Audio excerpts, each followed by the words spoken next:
Well, good afternoon, everyone. Welcome. My name is Sammie Maifair, and I'm General Counsel for the Department of Children's Services. Woohoo! So fancy. Recently, General Counsel of the Department of Children's Services. And I have the privilege of serving as the DCS representative on our statewide Safe Baby Court leadership team, along with my sister agencies over here that I will pass over to them. Well, that's true. To introduce themselves. Stephanie Etheridge, I'm with the Administrative Office of the Courts. I'm the Juvenile Court Manager there and serve as the Judiciary's representative on our statewide State Baby Court leadership team. I'm Elizabeth Reeve. I'm with the Department of Mental Health Services, our Director of Juvenile Justice Programming, and our department's member of our statewide leadership team. So we're going to talk to you this afternoon about Safe Baby Court and the work that we've been doing in Tennessee and sort of the outcomes that we've seen of that work here. So who in this room is familiar with Safe Baby Court? Yay! Everybody? Was there anybody who was unfamiliar with Safe Baby Court? Wow, we've never been in a room. I like it. In the back. Well, you got some yesterday. That's why you're here. Learning some more. I got it. Okay. I got it. Okay, let's go then. Maybe. Here we go. Okay, so we're first going to start with what is Safe Baby Court. In Tennessee, we adopted 0 to 3, their national approach to this work. And it is a community engagement and systems change initiative that is focused on improving how the courts, the child welfare agencies, and related child serving organizations work together to improve and expedite services for children who are under the court's supervision. All right, so here in Tennessee, our vision statement is to achieve lasting safety, permanency, and well-being for Tennessee's infants, toddlers, and families through a collaborative team approach. And then just a little bit about the history of Safe Baby Court. We've been going for 8, going on 9 years now. Started in 2016 in Davidson County. Grundy followed the following year. And then y'all can see up here, I mean, you know how to look at a map. But our blue counties are our longest kind of serving folks around. If you can't see it, let me know. Or if there's a county you're interested in knowing about, pop up. We love a little bit of interaction here. But so our blue ones have been around the longest. Our yellow counties, of which, let's see, we got some coordinators in our yellow counties in the room, were established and implemented last year. Roan and Cannon brought up the end of the calendar year, so in this fiscal year, but they were implemented at the end of last year and just the beginning of 2025. And then our ones in the orange, Campbell, Blount, Lauderdale, and Shelby are in the process of being implemented now. And we'll be accepting cases sometime in the new fiscal year. All right, so in Tennessee, we are unique and we love that we are, right? Yes? No? Yes. Okay, fantastic. And so within our Safe Baby Courts, we focus not only on children that are in foster care, but also prevention work. So looking at those non-custodial cases. We have a couple of jurisdictions, Rutherford being the one that has only ever had a sole focus on prevention work. We have a couple that are looking to transition that way. So that's something that we've really been proud of. We have seen tremendous success in keeping children out of the foster care system altogether, and then also with reunification. When we first started this endeavor and working with 0 to 3, their approach to Safe Baby Courts was only focused on foster care. And they told us, there's no way you can focus on prevention work in Safe Baby Court. And we said, well, watch us, right? Because why would we not work those cases the same way? Just because they're in foster care, or just because it's a non-custodial case, should not exclude necessarily their participation in Safe Baby Court. That approach can certainly be adopted for prevention cases. So that's what we've done here in Tennessee. And now 0 to 3 has shifted their overall approach to include some prevention work within their Safe Baby Courts. And we've had the opportunity to talk with other states and kind of help get them on the path to prevention. So really exciting efforts here in Tennessee. Yeah, so like not only were we the first state to do it, to these types of cases, I'm pretty sure we remain the only state that has at least that one jurisdiction that's solely limited to that prevention non-custodial work. And that's Rutherford County. I keep pointing because Carrie is in the room with us, who was the Safe Baby Court coordinator in Rutherford County for a period of time, and is now the supervisor of that program. Yeah, we have 1, 2, 3, 4, 5 coordinators in our room. Does that count right? 1, 2, 3, 4, 5. Well, I guess Carrie's not a coordinator anymore. But yeah. And then Sheila back there in the corner is with FPI in Rutherford now, but she was one of the OG coordinators. Oh, is this me? No, why? Do live. Sorry, y'all. Stephanie plays this game where, as you can tell, if you haven't figured it out yet, we do this a lot. The three of us. We're a road show. And Stephanie's great game is that randomly she'll just point us different slides, and she thinks it's funny. So I'm on their toes. It's important. Right. Okay. So how is Safe Baby Court different? Well, as to steal Sammie's line, legally speaking, it isn't. It is still a dependent neglect case, but it's how you kind of approach. It's an approach. Safe Baby Court is an approach. So it is a holistic, non-adversarial approach to serving families. We're addressing infant mental health and child development. And I don't know how many of y'all were in our kind of sister conversation yesterday with Carissa and Kathy, and I can't remember the young lady who was with them, but kind of talking about that infant mental health component. We're engaging parents in the decision-making process. We're engaging community partners to meet the needs of families. So that's a lot of what Safe Baby Court does is that community involvement and creating a team to kind of help families through this process. We're reducing time to permanency and recidivism. We are focused on frequent and quality parent-child visitation, and with also a very strong focus on our co-parenting and mentoring. So why are we doing this, right? For anyone who's been in child welfare for any period of time, we've known that the infants that we serve, there are critical needs for those children, right? And particularly in Tennessee, we've been experiencing an epidemic of substance use.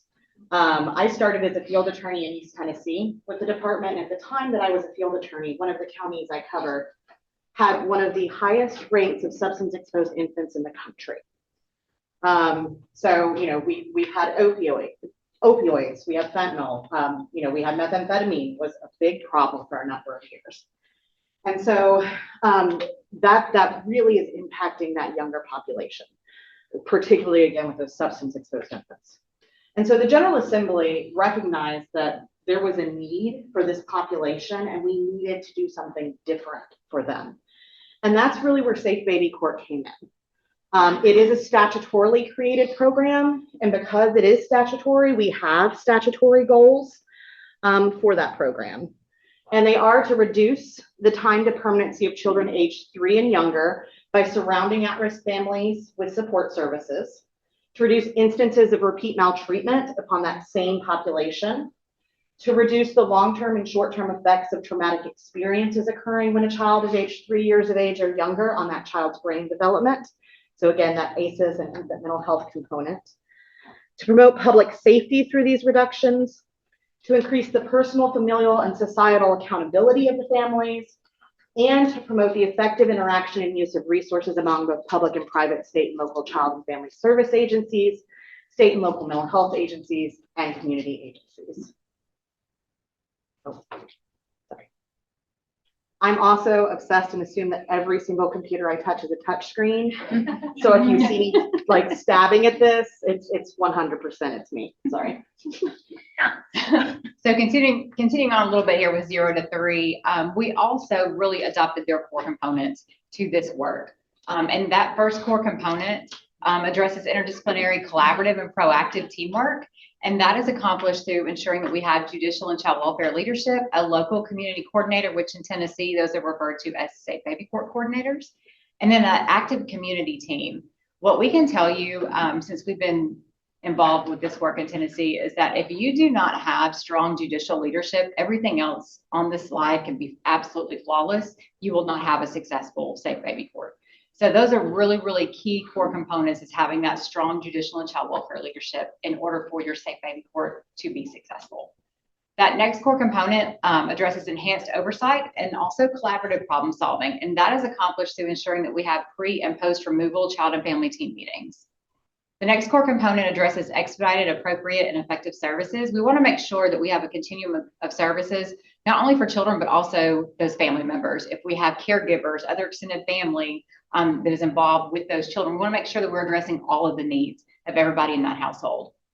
The next core component addresses trauma responsive support. So first and foremost, meeting parents where they are. That is something that I'm sure everybody in this room has heard quite a bit. But what really does that mean? And we'll talk a little bit more about that in a little bit. Also, nurturing parents' relationships and building social supports in the community, ensuring that there is frequent quality family time and also concurrent planning from day one of that case throughout the life of that case, making sure that we continuously have an appropriate backup plan, if you will. And the last core component focuses on continuous quality improvement. So making sure that we have system commitment to continuous learning and improvement. All right, so collaboration. I know I got some wraparound experts in the room. Amy, I don't know who else, but I know Amy. I started at Tennessee Voices, just a few years ago. And so my roots are definitely in kind of system of care wraparound. I think it's one of the reasons that I just love this Safe Baby Court so much. So I talked about the active community team. Within our Safe Baby Courts, you have a lot of different teams. You've got your child and family team that's just focused on those individual cases. You have your greater kind of active community team, which is looking at the program as a whole and how can we help. And then you've got statewide supports as well. Like we mentioned, we are your statewide team. Another way that the Safe Baby Court is unique is honestly, I'll brag on us for a minute, having 3 state departments that work really well together. And it's because we all have the same goal, and it's to make sure that our families and children are being taken care of. So we do a great job, I think, right? Yeah. Carrie's like, sure. But up here, we just got a sampling of all of the different type of individuals that throughout the life of the case that we're going to encounter. Obviously, you've got your attorneys, whether it's parents, guardian ad litem, kids attorneys, our providers, substance use, mental health. Sammie's already mentioned substance use. Safe Baby Court is not solely focused on substance use. It just so happens that the majority of the cases that we see in Safe Baby Court do involve a substance-exposed infant. We spend a lot of time focusing on peers and mentors. If you've been there, you're just going to be great at helping families walk through that. Let's see what else. And of course, obviously juvenile court judges, all the usuals. We do have a statewide advisory committee here in Tennessee that is also by statute, and that's made up of state partners, local partners. We come together several times a year, share success stories, look at barriers, whatever needs to happen. And then one of the things that we do as a statewide team is also work with the local jurisdictions on if there's a capacity issue. You don't have this in your community, what can we do to help? So family engagement is one of those things, again, that's really at the core of Safe Baby Court, right? We want to create a safe place for parents to be honest about their progress and struggles and where they're going to need that ongoing help and support. And so we're really trying to facilitate that trust. We encourage, that trust, the encouragement, the caring that's going to impact the well-being of both the child and the family. And so we do that through that ongoing and intentional, meaningful engagement. So it's not just checking the box that we saw someone. It's sitting down with them and having that conversation, meeting them where they are. What do you still have to do? What do you need to be able to get this task completed? Breaking down permanency plans with them. If any of you have ever looked at a permanency plan, that is an overwhelming document. If you gave me a list of 14 things I needed to do in 30 days, I probably couldn't do it, right? And we have to recognize that we have parents that are struggling with mental health, substance use. They may be in active addiction. So they're not going to process things the same way that we would. And so recognizing that when we're having the conversations with them, ensuring that their voice is heard and that they're able to advocate for themselves and their family as they see fit. While we keep the infant at the forefront of the decision-making in everything we do at Safe Baby Court, hearing that family voice is very important, right? It's like someone else says, I think there was a whole presentation about it, but not about me without me. So that they're in there, they're not getting lost in the mix. So helping them be heard. And that's one of the things that the coordinator does, is making sure that all of the team members' voices are heard. But also that self-advocacy as well. in instilling them with skills to help improve that. So we want to make sure that we are, again, valuing both birth parents. And so thank you, Google, for this little quote that we think is just fantastic, but co-parenting. It's not a competition between two homes. It's a collaboration of parents doing what is best for the kids. Co-parenting is really, really important, whether we are talking about foster parents, whether we're talking about relative or kinship placements, that co-parenting really needs to be encouraged and supported from that very first placement throughout the life of that case. So we want to make sure in valuing birth parents that parents are supported, and that happens from pre-removal to post-permanency, that the Safe Baby Court team focuses on the family strengths, that the team increases the parents' capacity of self-advocacy, motivation, and also confidence, that the team is supporting families and building strong support systems within the community. That's where your sustainability comes in. We want to teach and equip parents so that they know who to reach out to in the community when Safe Baby Court is no longer in their life and life does happen to them again in some shape, form, or fashion. They know who a trusted individual is, who a trusted provider is that they can contact and say, hey, I'm having a hard day. I need a little bit of help. We want to make sure that we are referring parents to trauma-informed services. Again, really, really important. And then also creating opportunities for that peer support and mentorship. And again, meeting parents where they are. And like Sammie talked about, taking that a step further. What does that mean for mom? What does that mean for dad? And asking them just some follow-up questions to make sure that they are fully engaged and they understand everything that the team has discussed and kind of what their next steps need to be. Yeah, I mean, talking to them, how many times, like in a CFTM or child and family team meeting, we tell parents, okay, you need to do an alcohol and drug assessment. And parent says, okay, I can do that. And they leave that meeting with, yes, okay, I can do that. And then we get back to the next meeting and they haven't done that. And everyone's like, oh, well, they didn't do this, they're done, right? Did we ask them, do they know who to call? Who are you going to reach out to? How are you going to call them? How are you going to get there? Like breaking down all of those pieces instead of just, again, because parents are going to say yes. They're going to say, yes, I can do this. I want to do this. But we really need to process with them. Do they understand what that means? What information do they think they may need when they make that phone call? So little things like that I think sometimes, we get really busy and kind of caught up in the moment and we just automatically assume that our parents are going to be prepared when they pick up the phone and make that phone call. They'll have all the information readily available that they need to make, that schedule that appointment. So that's really important to make sure that we're taking that step back and helping our parents. Things out of order, changing the orders, all of this. I love it. Hey, child and family teams, we mentioned that. That's kind of your small, your core group, focused on whatever the family is. And so just an example of, I'm going to assume that most people in this room are familiar with child and family teams, yes? Yeah. So this will look familiar to you, but if there's one thing that we just kind of really, well, there's a lot of different things that you're going to hear us say many, many times, but the focus is on making sure that everyone has a place and a voice at the table. So just an example of who we're going to hopefully see at our child and family team meetings. And this approach is going to be really important to obviously have your foster parents, your bio parents, your obviously DCS and all the things, but we're really hopeful that you're able to engage provider staff to get them there at the table to be talking about what's going on with the families, your mental health experts, infant mental health. So it's just making sure that you can get everybody's voice to help you move through the PERM plan. And also your family supports are really important too. Asking mom, asking dad, who is your support system, and inviting them to come to the table as well. Sometimes they may need that. Even if their child is placed in a relative placement, they still may need their best friend who lives 3 doors down. Maybe it's their lawn guy, landscape guy, it doesn't matter, right? But whoever that support system is to those parents, I'm really encouraging them to reach out to them and bring them to the table if that would make them feel more comfortable. So with a Safe Baby Court case, one of the things that is a little different are the frequency of those child and family team meetings.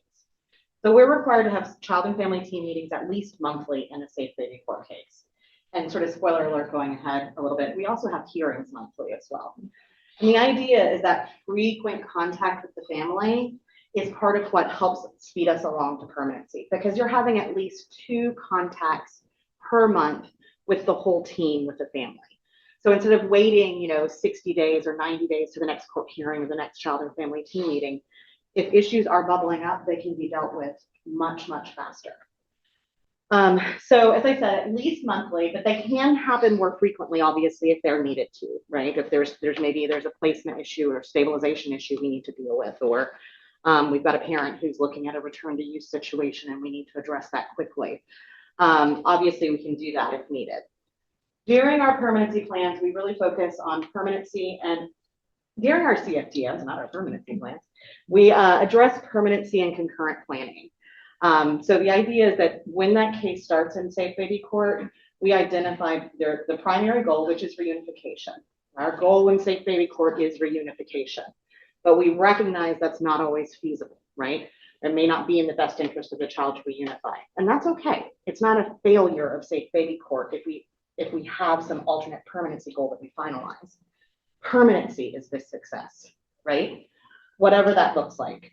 So by having that concurrent goal from day one, that's how we expedite permanency as well. And so in these child and family team meetings that we're having monthly, we're talking about what that concurrent goal is, what progress has been made on that goal. Our Safe Baby Court coordinators actually facilitate the child and family team meetings in Safe Baby Court, unless it's a CFTM that requires a DCS facilitator by policy. We also really focus on the assessment-driven needs of the family, but particularly the child at issue, the 0 to 3 child, right? So we have a specialized assessment called the TINS, the Toddler Infant Needs and Strengths, and you all may have heard some about that yesterday as well, depending on which presentations you went to. But it is very similar to the CANS, but it is specifically for that population of under 4, right? And so not only does it include an assessment of the child and the child's needs, but it's also the parent-child relationship and the parent's needs. So like the parent or caregiver history of trauma is addressed in that TINS as well. And so we complete that TINS during that first Safe Baby Court child and family team meeting. And I say this, it doesn't mean necessarily we are, doing the assessment in the meeting, but we're gathering the information to be able to complete that assessment during that first child and family team meeting. This is another reason why it's really important to have as many people at the table during those CFTMs as possible, so that we're getting the best, most robust information about the family. We complete our TINs, they're supposed to be updated every 6 months. During our child and family team meetings, we're talking about progress and treatment. We're talking about compliance with the permanency plans and court orders, and we're also talking about any additional needs, right?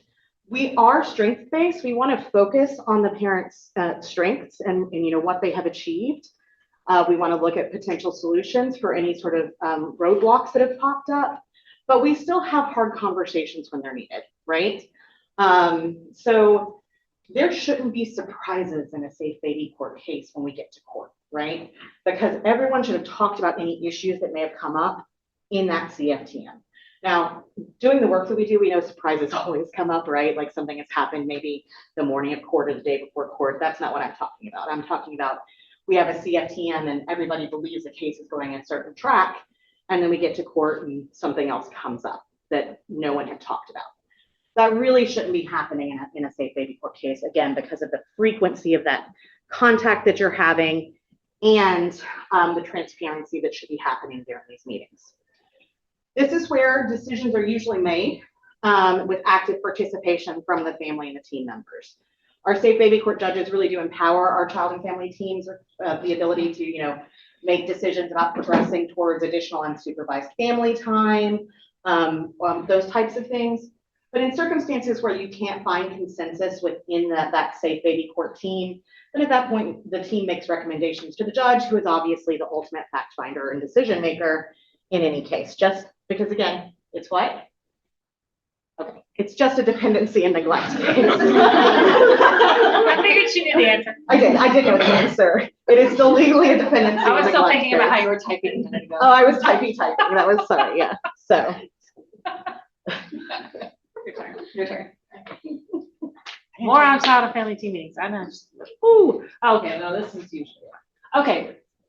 So child and family team meetings, we're rocking along towards permanency, and we're getting to that discharge child and family team meeting. And you want to know what we really need to make sure that we focus on in that child and family team meeting? Relapse planning. Because if you've ever worked with an individual with substance use disorder, you know, there's a possibility for that relapse. And so we've been successful. We're going to get our kid back. Who's ever not been stressed when taking care of kids? Ever, right? Like, even if you don't have a struggle with a substance, kids are hard. And so we're rocking along. We've had all these supports, and we're going to go home, and then what happens? You're going to get overwhelmed, and maybe you will rock it, and you'll do what you need to do, or maybe you will have a slip. We call it, there's a slip and a slide, and a slip is it is what it is. It's a slip.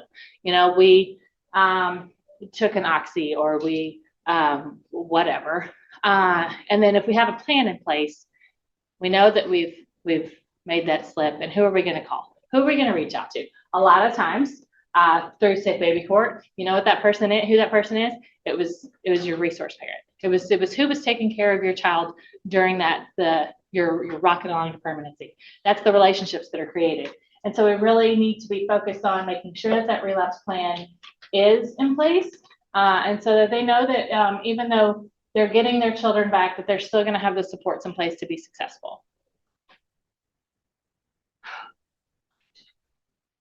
Other important things on the slide include, I talked earlier about child and family team meetings and having your providers there. Of course, in Safe Baby Court, we are going to have consent to speak with those providers. That consent it's an order from the judge, and it looks a lot like what CASA or guardian ad litem would have as far as consent, accessing records and whatnot, so that you're able to get updates and hear about how the family is doing. And that's it. And that order lives with the coordinator. So, yeah.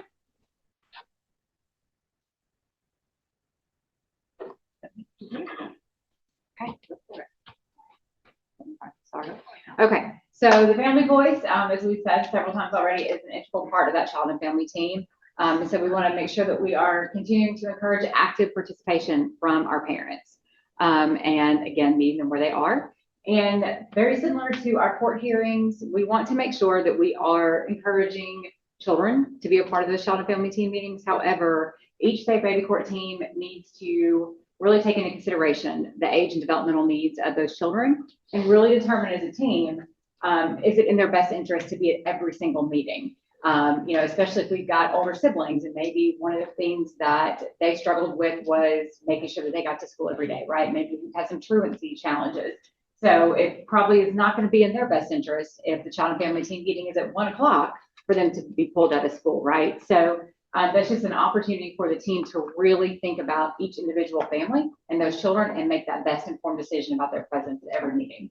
And then we want to make sure that we are building in off the record exchange time. So for our parents and our foster parents, our parents and our relative kinship caregivers, to make sure that they have an opportunity to talk about how the children are doing. Any sort of things that are going really well, maybe likes and dislikes, that kind of thing, where it doesn't officially count as, oh, they had some extra visitation time. No, this is off the record exchange time to really help build that co-parenting environment between the parents and caregivers. And I really think about that too, because again, if you've been in a child and family team meeting, we usually start off with, what are the family's strengths, what are the family's needs. We've got, a scribe or a facilitator writing this all down that's going to go on to a meeting summary and all of that. That's not what this is either. This is literally a conversation between a parent and a caretaker of a child about that child, without the whole team sort of micromanaging it. Hovering. Okay, so as Sammie touched on earlier, just like our child and family team meetings, we're going to have monthly court hearings. The court is going to ensure that this happens. That's going to either be through a Safe Baby Court review hearing or other statutorily required hearings. So we want to make sure that our Safe Baby Court team members, that multidisciplinary team of folks, is present and they're participating in those hearings. And also we want to make sure that the team, again, is also taking into consideration the presence of children at every single court hearing based on their age and developmental needs. Is it appropriate for them to be at every single monthly hearing and every single monthly CFTM?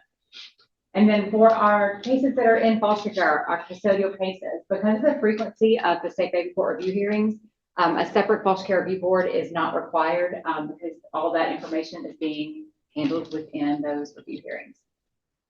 One thing I want to add, because I realized we've somehow skipped over it, about how, like, the eligibility of cases for safe baby court.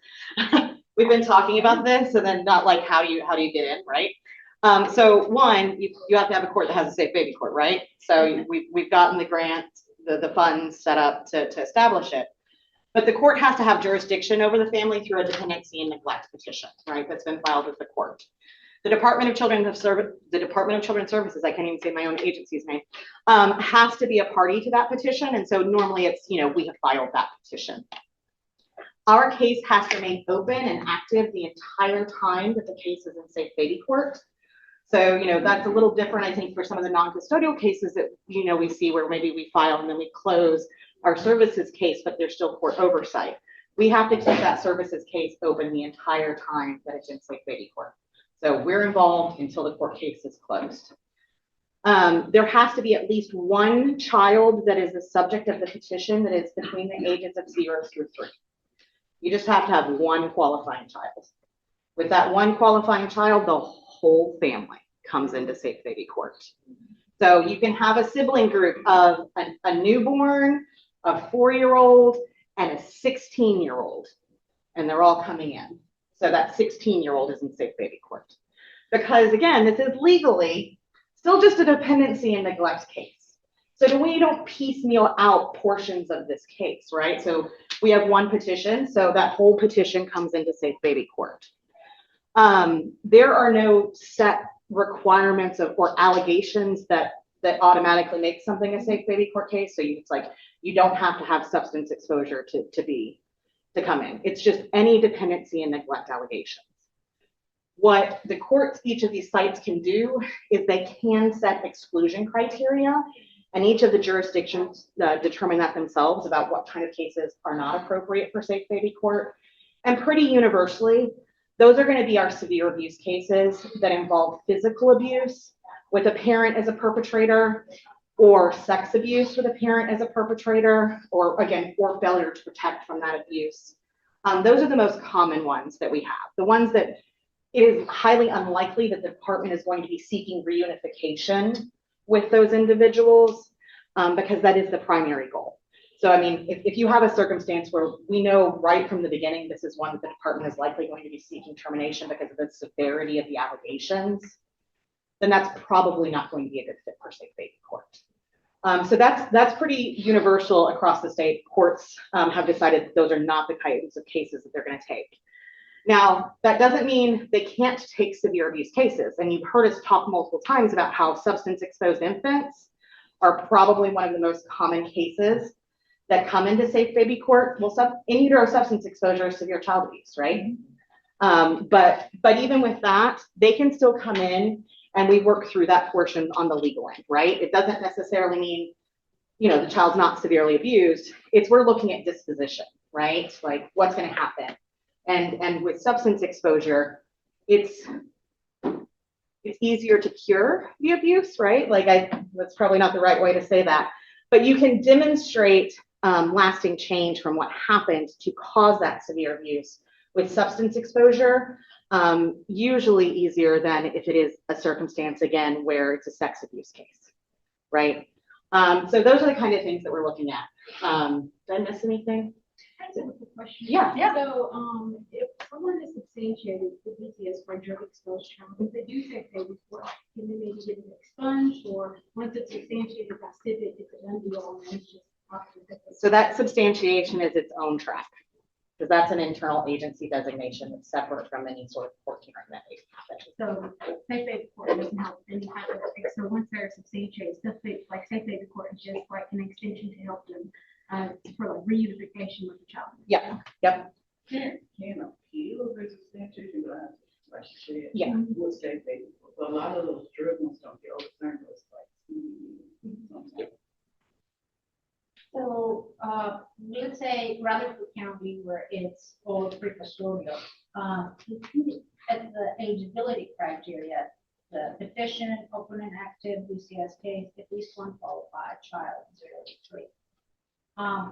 there is more than 100, but the court can only serve so many. Yes. So what additional priority criteria, or how does it work that out of hundreds of cases that meet this criteria, who gets? Yeah, that's the coordinator. I mean, that's part of what the coordinator does is what we encourage is the coordinator actually has that first contact with the family after we file the petition that may qualify to reach out to the family and have a conversation with the family about entering safe baby court and sort of gauging whether or not the family is open to the approach, because this is a big commitment for these families too, right? It's big work, but big, rewards potentially, if you're willing to be vested in the program. We encourage participation to be voluntary, but again, there is ultimately a court order that goes down and designates it as a safe baby court case with the idea that once you're in, you're in. But we also recognize that this is not a program that you want to put people in when they may not be in a space that they're willing to do that work. And so that's those conversations that the coordinator has. Then recommendations are made to the court. DCS can be involved in those conversations as well about, this is why we think this may be a good fit or may not be a good fit. And then it's up to the court to decide ultimately whether or not they're going to accept the family into safe baby court. And each jurisdiction can have 20 active cases. That's the cap at any given time. Yes. You were talking earlier about your findings, or that you guys are seeing that if you don't have strong leadership from the court, from the judge, then the rest of it, doesn't matter how good it's going, you're going to struggle. So what does that need to look like? I'm really curious to know what you guys are seeing and saying, hey, this is what good court leadership looks like. And then on top of that, how do you get other courts to mimic that? Loaded question, my friend, but no, glad you asked it. So first and foremost, we have to have a judge that says, hey, I'm interested in having a safe baby court. That opens the door for us to have a conversation with the judge and say, okay, well, what does that look like for you? Tell us a little bit more about your interest. And then not just that initial interest, but one that is willing to put in the work day in and day out in order to keep that safe baby court moving in the right direction. We really encourage the judges. We've had over the years, we've had opportunities, we've created them when we've been to 0 to 3s annual conferences. We set up times for our judges to sit down and talk with other judges across the country who have had safe baby courts for a long period of time to kind of, peer to peer for them on just different ways they can do things differently from the bench. So we really encourage that as well. Where we have had some challenges with some of our safe baby courts, we do our best to meet with those courts and to talk through some of those challenges and opportunities to maybe restructure, maybe hit the pause button, reboot. So yes. But So there's some teeth in the legislation. I like teeth is not a good word. There's some coaxing in the legislation to help support the courts in making different improvements. So the administrative office of the court statutorily is tasked with choosing site locations. Okay. And so again, this is funding that's appropriated by the legislature to the department. Mental health is actually sort of the pass-through agency for those funds that does the direct administration of the grants with each of the courts. And so there are requirements in that grant that courts are supposed to be meeting. And so there is a level of grant monitoring to that. And then ultimately, if it does come to a level of where we feel that a court is just not meeting those core components, or we're struggling with seeing the model actually being represented in improvements, then, I mean, that's when we have conversations as the 3 agencies of whether or not it's going to continue in that jurisdiction, because we can terminate that grant and move that location elsewhere. So similar to child and family team meetings, right? Sometimes we have to have hard conversations.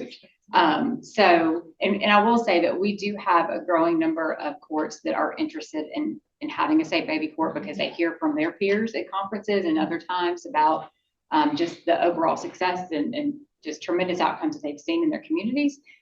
So we have 26 now on the waiting list, which is really great.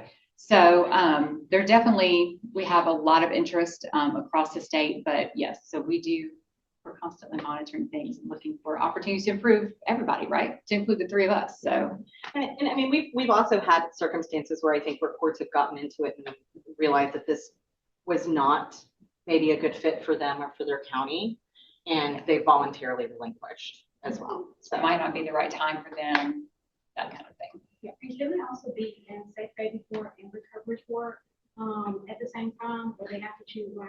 They really shouldn't be, because I mean, it's almost like a duplication in some ways. But again, with safe baby court, this is not a recovery court. It is not a drug court. It should not be operated like one. It is just a dependency and neglect. It is not a drug court. It is not a recovery court.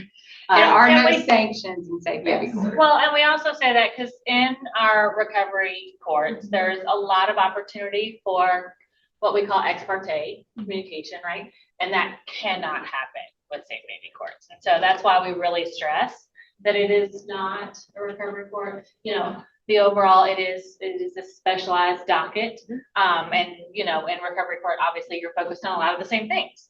And so they do look similar, but we just really stress, because we've seen some stumbles when it's treated as if it were a drug court as opposed to a safe baby court. Like talking about this, like the grant scope and some people not being a good fit, like what if you are reaching to the point with the family, like, okay, we're about to be four, you know, with that wouldn't happen? Oh, no. that's Once fine. you're in, you're in. Once you're in, you're in. That's what I was You're like, in you don't until the age court out. case is No, closed. there's You no don't age out of safe baby court. Yep, once You're you're in, you're supposed in. to stay in until That's awesome. permanency is achieved for every member. child on the petition, I love that. right? So I mean, again, we're thinking of those teenagers. Yeah. They're in safe baby court until permanency is achieved for every child on that petition. That's awesome. And you can't, you know, there's We're no not supposed failing to kick you out of safe We're not- baby yeah. court. for, Not because we're not supposed to, compliant. Because you know, we're permanency is the goal.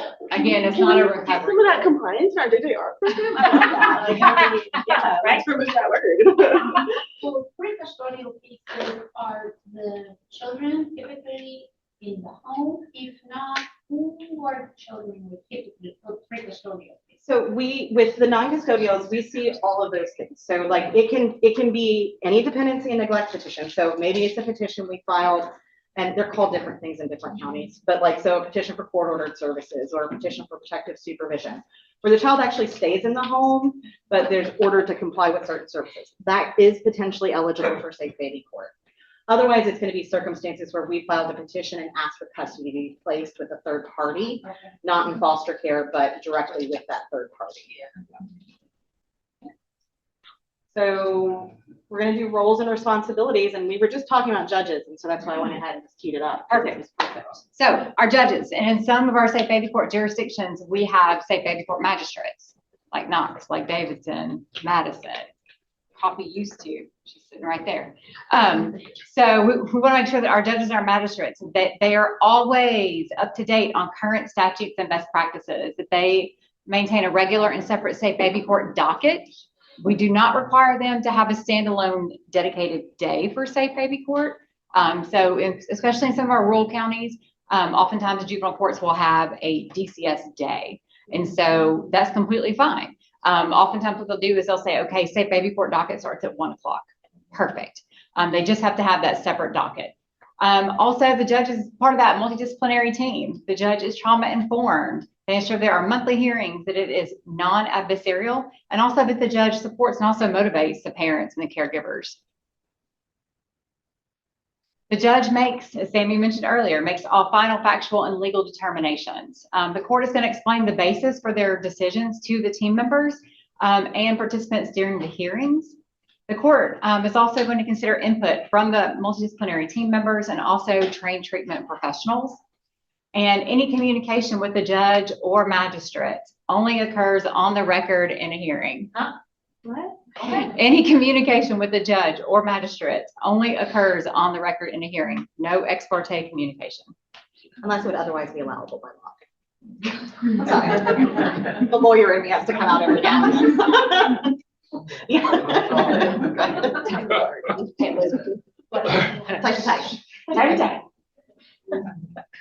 Okay, our coordinator. And again, I'm gonna, if you, just so everybody in this room knows, we have a cadre of coordinators in the room. So when we are done, if you have like any like real life application questions, please. They're here. Just rush over to them. Raise your hands, friends. They're right there. Yep, right there. Oh, Emily. Athena's in the back. Athena's in the back. Okay, I mean, Sheila you could can answer even, some you could even questions, ask Sheila. So our Safe Baby Court Coordinator, they're gonna maintain that neutral role. They are gonna guide those discussions. Like Sammie said, they're gonna facilitate, child and family team meetings unless DCS policy requires otherwise.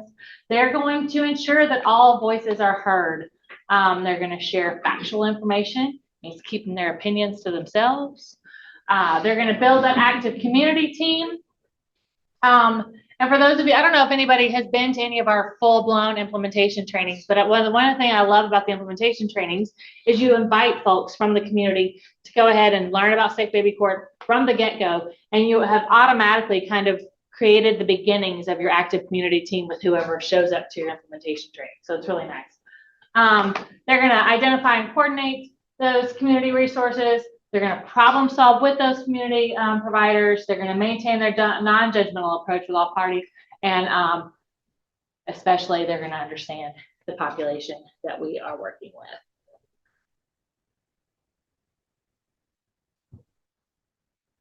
with. Okay, so additionally, some of their tasks. It is, like Sammie said, it is, we do want the Safe Baby Court Coordinator to present the Safe Baby Court model to the families.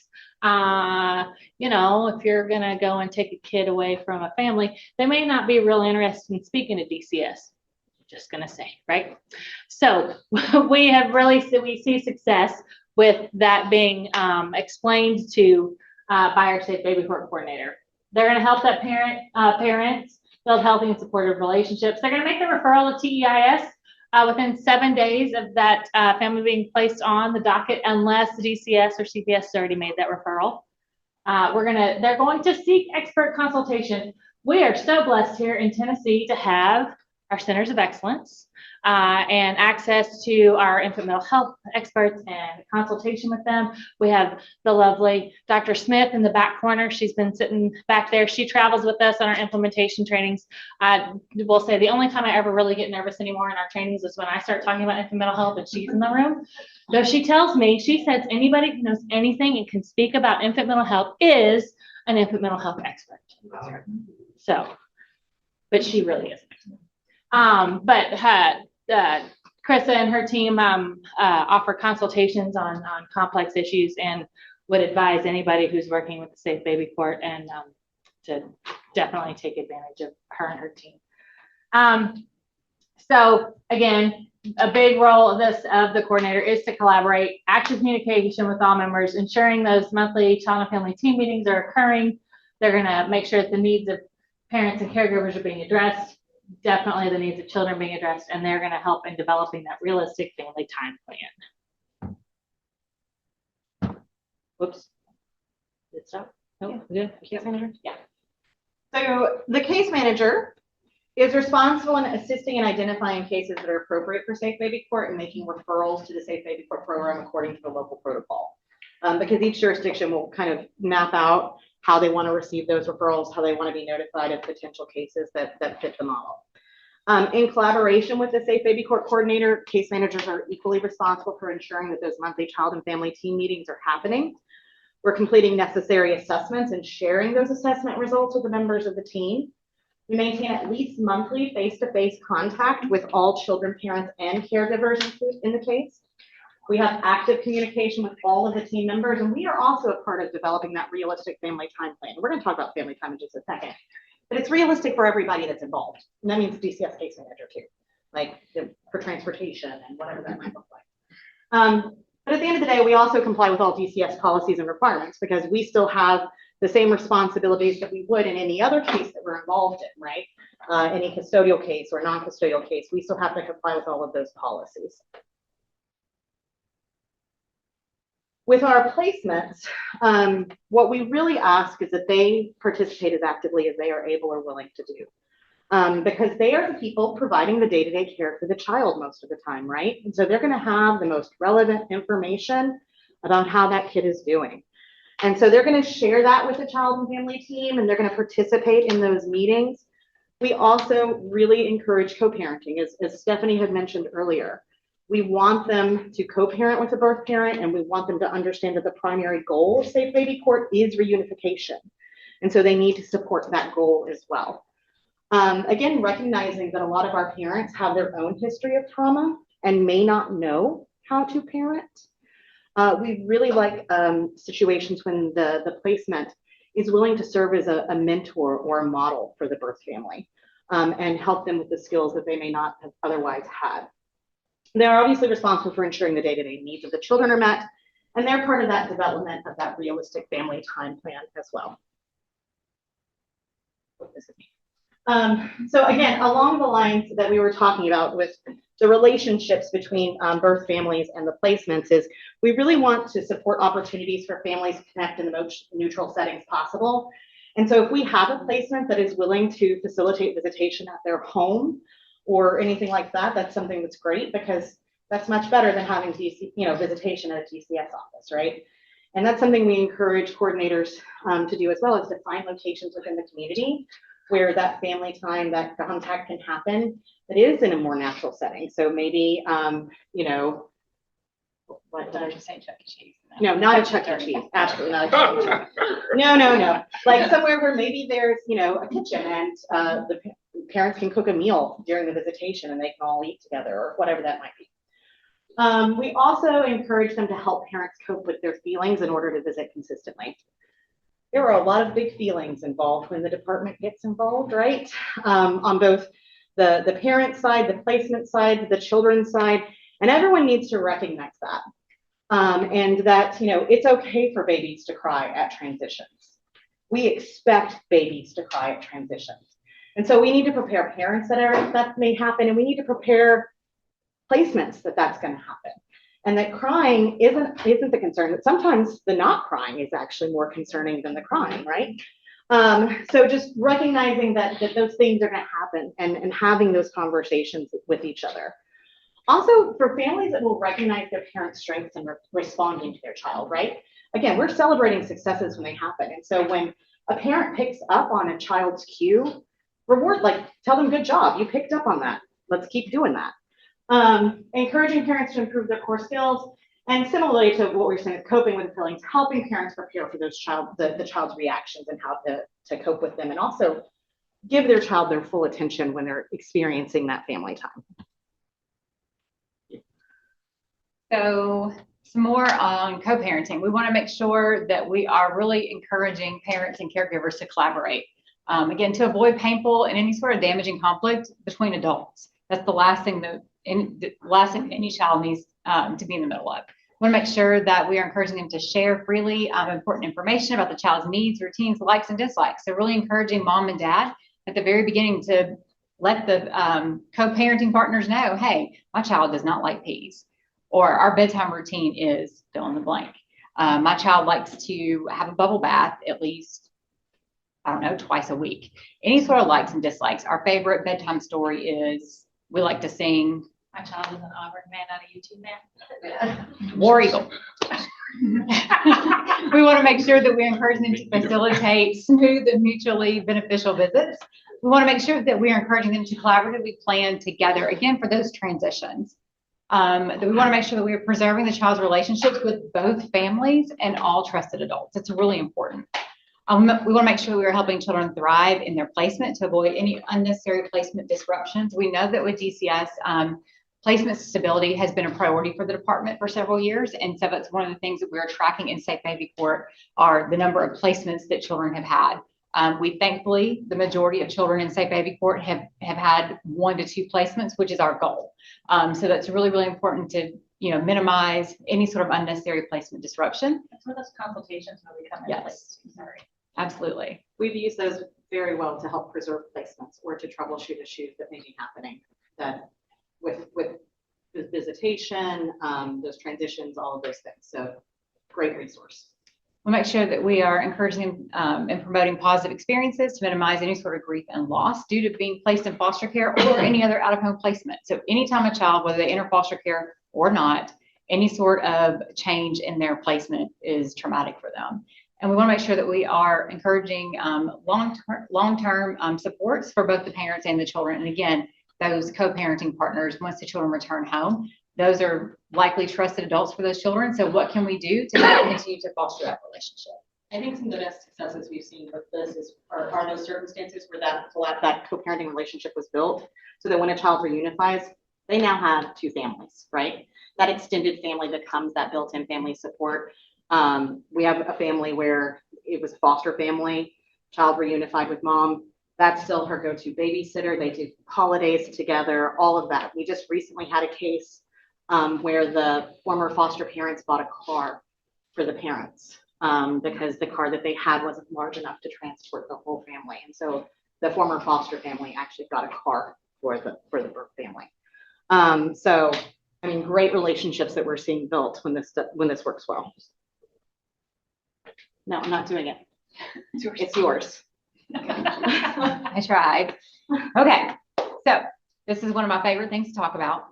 This is her favorite slide in the whole presentation, which is I mean, why it I'm really not is. going to do It it. is. So, Judge Connie Cohen, retired juvenile court judge in Des Moines, Iowa, had the second safe baby court ever in the country in 2005. And she created this, it's called the 2 for 2 book project. And I really like it because I think it's a great way for our judges to engage our families. It's a great way for our coordinators and really the whole team to kind of think outside the box to encourage that healthy attachment bonding between parents and their children. And so how this works is we make sure that we have plenty of books of the same story, age developmentally appropriate, and the judge provides a copy of the book to our co-parenting partners, right? So our foster parents or our relatives, and then the same copy of that book to mom and to dad. And the judge really encourages them to choose a specific time each day where the parents can call, they can FaceTime, or For those of us who don't use iPhone, there are other options. so sad. iPhone folks in the room, please. How many green bubble folks do we have? Okay, so some Google Duo, some archive, just archaic stuff, right? Some Skype, whatever.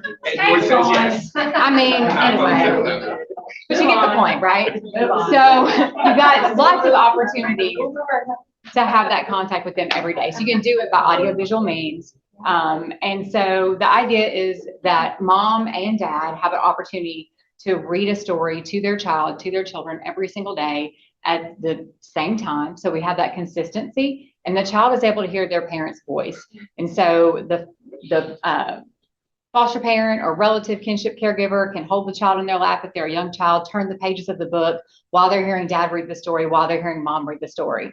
For our parents who may be incarcerated, our safe baby court coordinators can certainly maybe tag team with our DCS folks to schedule time to go to the jail, record mom, record dad reading that story, and still the placement folks are playing that recording every single day, again, at that designated time. So we've got that healthy attachment and bonding between that child and their parents, and certainly encourage the child to have maybe a blanket or a stuffed animal, something from their home, so they've got the scent as well from their parents. If our parents, if reading is not something that is a strong suit for them, encouraging the parents just to talk about the pictures that are on the book on each page. Maybe they prefer to sing a song, whatever is best for those parents so that they have that positive communication interaction with their children every day is really the goal of this.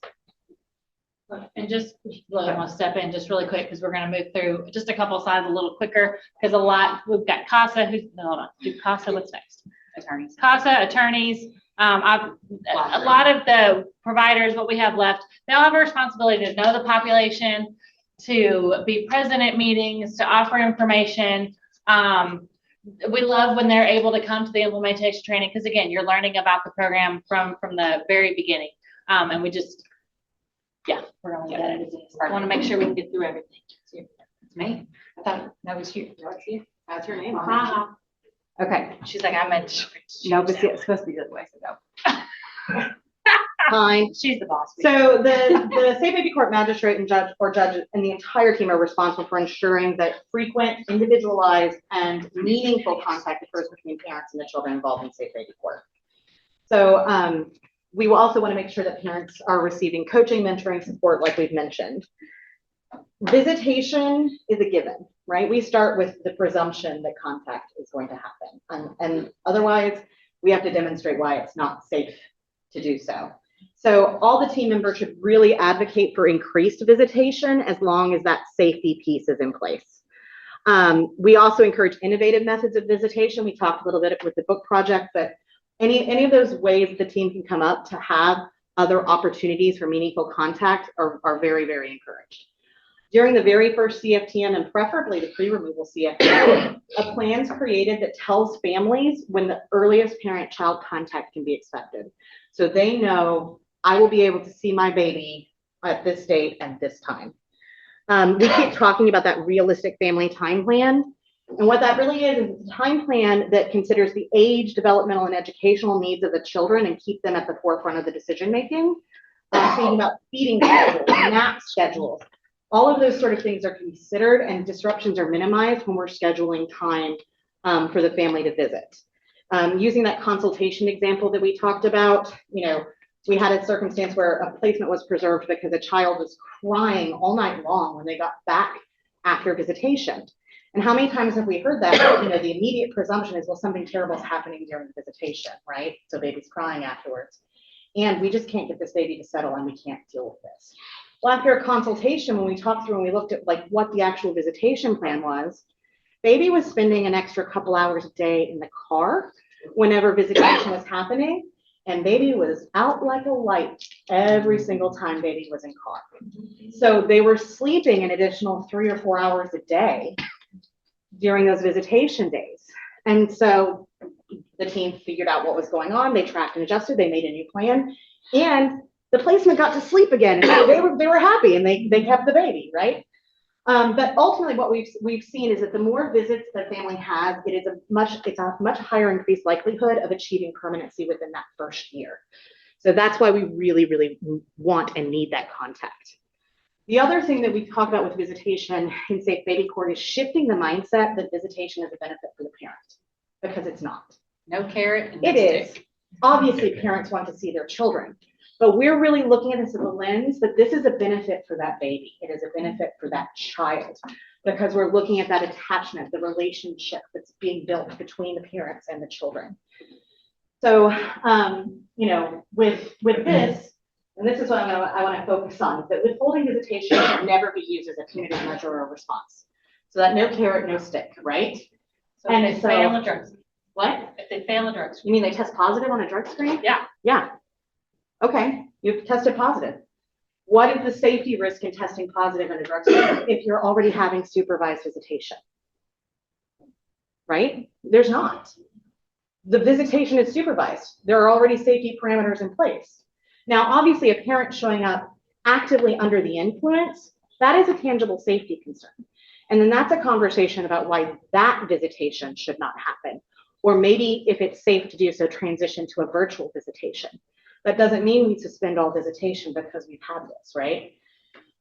So visitation should happen unless there is a specific and identified safety issue as to why that visitation should not occur. What? That specific visitation. And just the continued requirement for services in and of itself is never a reason to suspend visitation. So we don't have to show clean drug screens 3, 4, 5, 6 times before now we can add an extra hour a week of visitation, right? No carrot, no stick, very important. Okay, so we got a lot of extra supports. Woo. Okay. Yeah, we have talked about it a lot. So that's so we wanted to get to the data though, so you can kind of see like what we're talking about and what we've seen here in Tennessee. So since Safe Baby Court started, we've had 657 cases served across the state, which represents 1,175 individual children. And here's the breakdown of the different types of cases. And you can see the majority of our cases in Tennessee have been those prevention cases. 672 versus 503 cases that were in foster care. Oh no, they are children. Yeah, those are I said it children. right the first time. Yep. Children in foster care. So we also track the needs that are identified either through the TINs or through other assessments.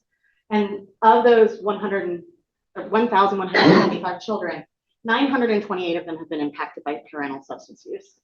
and 576 had parental mental health needs identified as a need. And you may have parents, that could be about one or both parents. One or both. And substance use and or mental health needs.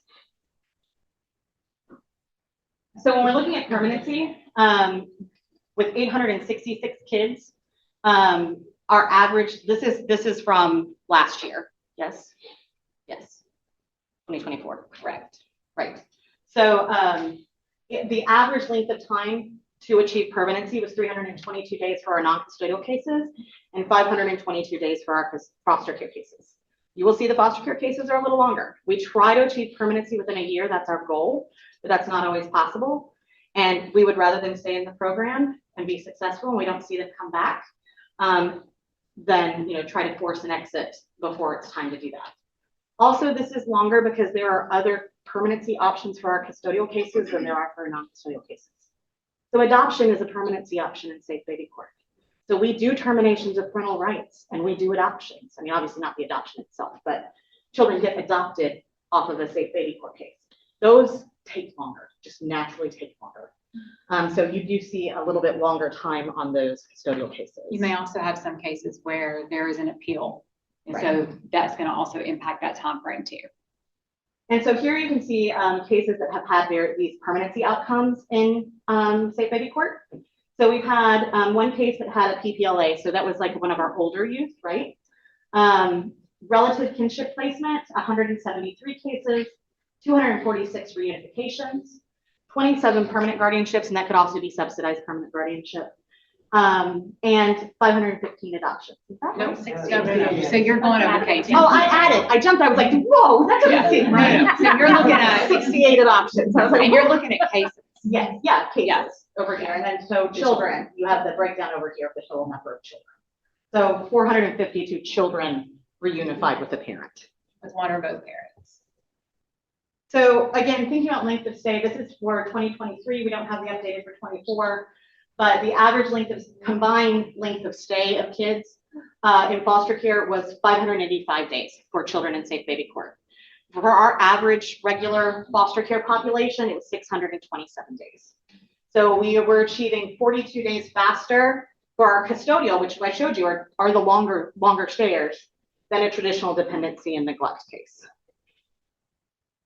So with family time, this is the average number of visitations happening per month in a safe baby court case statewide. Obviously, we are increasing, which is what we want to see. But in 2024, parents were having an average of 12.9 visits per month. Very different than kind of that traditional 4 hours a month, right? And so this is the average number of service interventions per family. And again, we can see that we're increasing the longer that we've been doing the program. But in 2024, each family, there was an average intervention of 12.5 services for the families being served. And that would be your services for your parents and for all the children. So recidivism is also something that we're really looking at, because not only do we want to achieve permanency faster, we want to break the cycle. We don't want children coming back into foster care, coming back to the attention of the department. And so for a number of years, our rate was 0. We had 0 children re-enter foster care out of safe baby court. In the last couple of years, we've had a total of 4 children re-enter within 6 months of case closure. So you can still see that we're tracking significantly lower than the average for our traditional dependency and neglect cases. One of these was a sibling group, so it was 1 case and 2 children. And then the other are 2 separate cases that re-entered. You want to do pictures? Yes. Okay. Brag on some of these coordinators. So we do have permission. I pulled these off the Safe Baby Court coordinators Facebook pages. But this is just an example. So in Rutherford County, this sweet family achieved reunification with both parents. 14 months, so 434 days, the family was involved in Safe Baby Court. And Carrie, do you want to share anything? Mom went to rehab 3 times. So that in itself says a lot, that we didn't give up the first, second, third. And Dad was not involved. He didn't know how to hold a baby when we got him involved. And now they're not together anymore, but he has babies quite frequently. We're about to celebrate, he just celebrated his 2-year recovery. Mom was in our office recently, filling out DHS paperwork to get childcare. So they still reach out. They're great. That's great. So they co-parent well. They co-parent well. Oh, absolutely. Yes, very well. And I want to use this as an example too, when we're talking about like post-permanency planning, that safe baby court coordinator is still there as a support for the family, even after the case is closed. Well, and even so much that when he celebrated his 1 year, he called you all because he wanted to celebrate. Yeah, with we took them. the orange. Yeah, that he wanted to celebrate with them. Yeah. All right, Emily, got one of yours. This sweet little baby achieved permanency through adoption, 13 months, so 420 days within safe baby court. That is really remarkable, that case achieved adoption within pretty much just within a year. That typically takes much longer. So anything you want to share? Something that was atypical about an adoption through foster care was that the adopted foster parents were able to establish a good relationship with mom. And once she got to know them and trust them, when she decided to bring her and give that baby the best opportunity. It's really beautiful, heart-wrenching process and all that, but ultimately,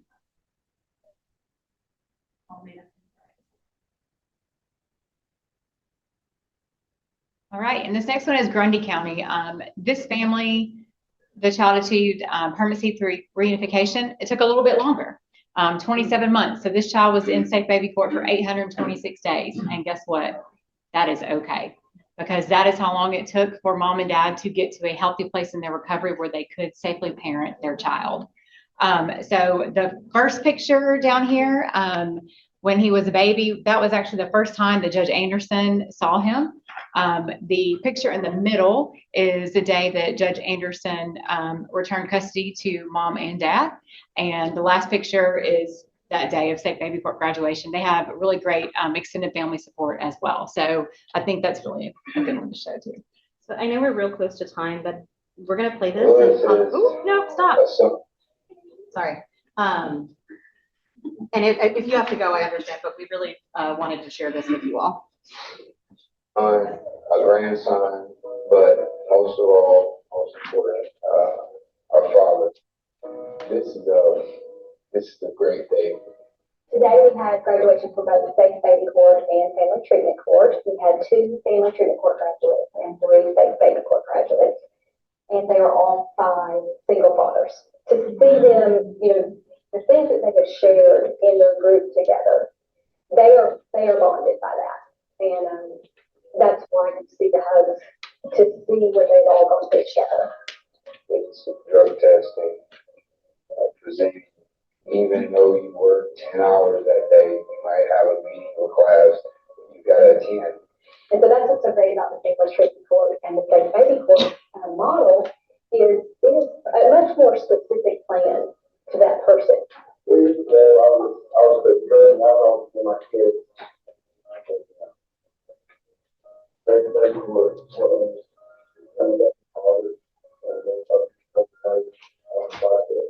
and everybody that's helping me. The only promise that was made to me, if I do the right thing, they can guarantee me to have custody of my children in a life-changing situation. I had a really good plan. Lewis was really personal perspective. Because we all read together first. And we all ended up in here, now we're all graduating. We always wanted to be that. We just, I guess, in a sense, had to be shown what to do to move forward. And we got a lot in common. And we just lean on each other. That's one of the things I think is sometimes having 5 individuals all together is that they're learning from each other. They never had maybe that role model. So it's very exciting to have the group of them all together. We've done some of the things together. We barbecued together, just having people that experience the same lifestyle we've experienced helps so much.